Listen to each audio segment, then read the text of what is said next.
y'all, welcome back to Santino Sunday Cigar Review. This week we're going to be doing the BLOC Dissident by Black Label Trading Company, so stay tuned.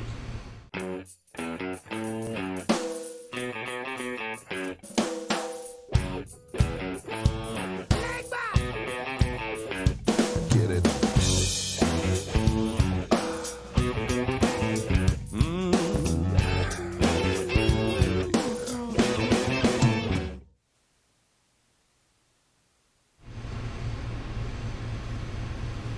All right, welcome back everyone to the show. I'm Mike and this is Maddy, and you're going to get into this cigar for us. So the different types of things on this cigar. So it's got a Nicaraguan Maduro wrapper on it. It's got an Ecuadorian binder, and the fillers on it are Dominican and Nicaraguan in origin.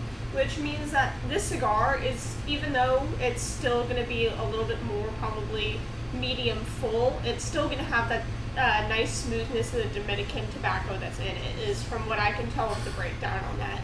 So, how are you feeling about it so far? I started smoking this cigar right as Sparks was setting the camera up, and it's a little mixed. You know, I looked on on a couple of websites and things, and just see what people think about this. I agree with some, and I disagree with others. What I find in the first third is it's definitely different. We always, you smoke a lot and you talk about, spicy cigars. Some people say it's white pepper, some people say it's black pepper. This is a different kind of spice. This is what I would agree with some people online. This is more like a tangy spice.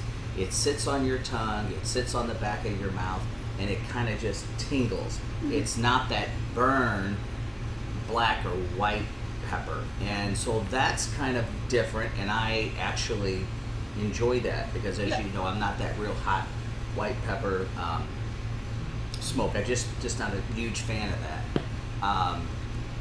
Also, it's a little woody to me, subtle. It's not a characteristic that overpowers that tangy spice, but it's just a background sort of note, so to speak. So I'm about to get in to the second third, but anything you want to add? So I just wanted to add a little bit of background about this cigar too. So the Dissident, BLOC Dissident especially, it really was unveiled at the 2019 convention. And it was actually a revival of a brand that hadn't really seen that much output since about 2015, which is and they did some rebranding on it. They changed the labels to make a different appearance, and that's about what I could find on the background of this cigar. All right, stay tuned. We'll be right back, and we'll get into the second third. All right, welcome back. I'm definitely into the second third. I just wanted the audience to see this because part of the review that I saw online is that the ash, someone was, on Half Wheel was mentioning how the ash was not very pretty or ugly or whatever. I don't know. Who cares about ash, people? Do you smoke a cigar to look at the ash, or do you smoke it because you enjoy it? So I could care less about the coloration, but it holds a nice ash. I'm gonna go ahead now and finally ash this, but the other thing, I don't notice a ton of differences in the second third. It's still about the same characteristics, very subtle difference or change. I just thought I'd mention that the whole ash situation. I found that comical on Half Wheel. Maddy, do you have anything to add? So I just want to talk about the size of the cigar really quickly. So this is a box pressed 5.5 by 46. Now, what that means is that this is going to be a smoke that's a little bit on the smaller size, but ironically, I know that I love a smaller ring gauge, and that Mike loves a smaller ring gauge as well.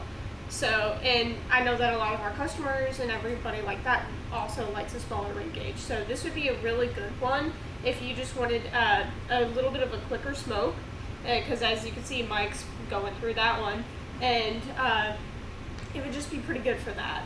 I do recall something else that I read on a review. Some people were complaining that the cigar was not very smoky. It was a thin smoke is the actual quote. And I find that, once again, what does that really matter? but I find it not to be thin. I'm sure you saw on camera, it was a nice, thick, rich, creamy smoke. So I think a lot of times people, when you read a review, don't, take the review with that old grain of salt, because, do you want to get scared away? Do you want to get excited about a cigar? You're never going to know until you smoke it yourself. Yeah. It's like driving a car. You're going to find the car you like to drive. Same with a cigar.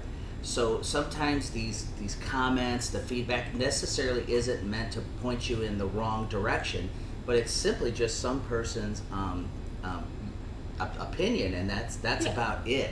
So once again, I disagreed with the whole smoke. To me, it's very creamy and smoky. Yeah, and it also all depends on whether or not, like the storage conditions and stuff like that for cigars and everything like that, and how long they've been aged. That's a pretty creamy smoke. Yeah, so, that is. The other little subtle note, and I know why companies do this, but the factory that it's made is unknown. So basically, that they're just saying Black Label Trading decided not to unveil where they have it produced.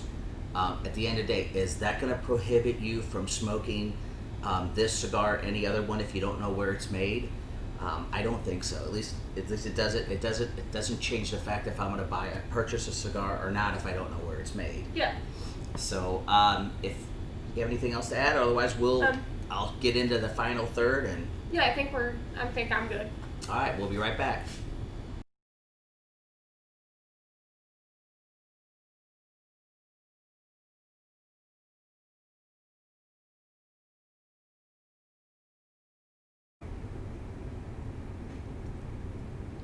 So, Mike, I think everybody's waiting for this segment. Is this one a try, buy, or deny?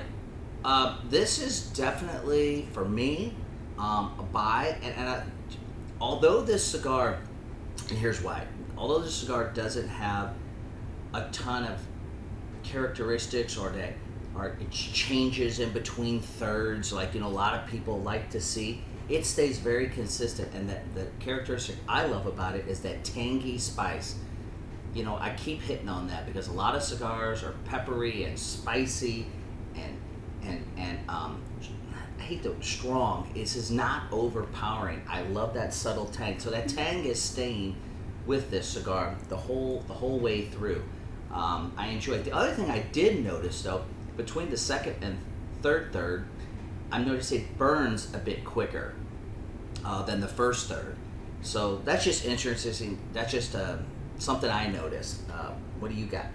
So from what you're saying and everything like that, a great time to smoke that would probably be, whenever you're done after a barbecue and you're all hanging out and you just had a really good meal. That's what you're telling me, kind of from what I'm hearing, of when that would be a really great smoke. Yeah, and the audience didn't see in the beginning, I started smoking this outside with you. Yeah. Little wind blowing. It was really nice. We transitioned inside. Nothing's changed.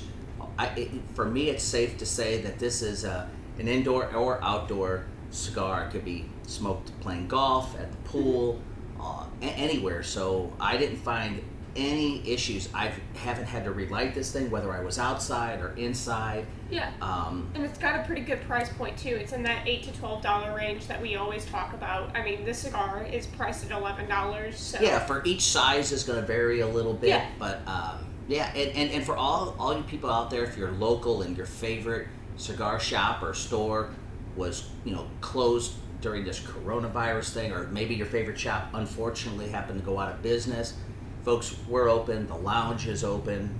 We always talk about the great liquor and craft beer selection, so it'd be really easy to pair this cigar up with something. So I don't want to take you away from your favorite spot, but if your spot's closed, come on down and see us. Yeah. And anyways, this final third, I'd like to smoke this on camera down to the last 2 inches. I'm getting close because one comment I saw that the cigar got sour is what they use. I mean, I tend to use bitter a little bit. I haven't got to the last 2 inches. I'm about 4 inches away, but I'd like to see what happens in those last 2 inches. But regardless, here or there, if you don't like that sour or bitter taste, if this does produce that, that's the last 2 inches. So I don't think that'll really matter or impact your purchase if you get that. So a lot of cigars do that towards the end. They're going to burn hot, and they're gonna get a little sour towards the end. Yeah, it's the impurities in the cigar actually coming through it even more, and that's what really causes that sour taste. Very good point, Maddie. So, anyways, so for me it was a buy. How about you, Maddie?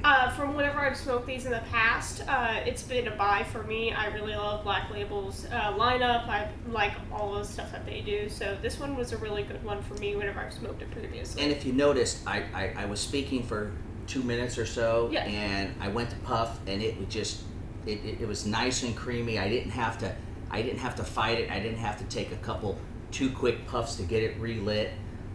So it's an effortless draw the whole way through. So this was rolled really well. So whatever this unknown mystery factory is, folks, they did an excellent job because it's an effortless draw.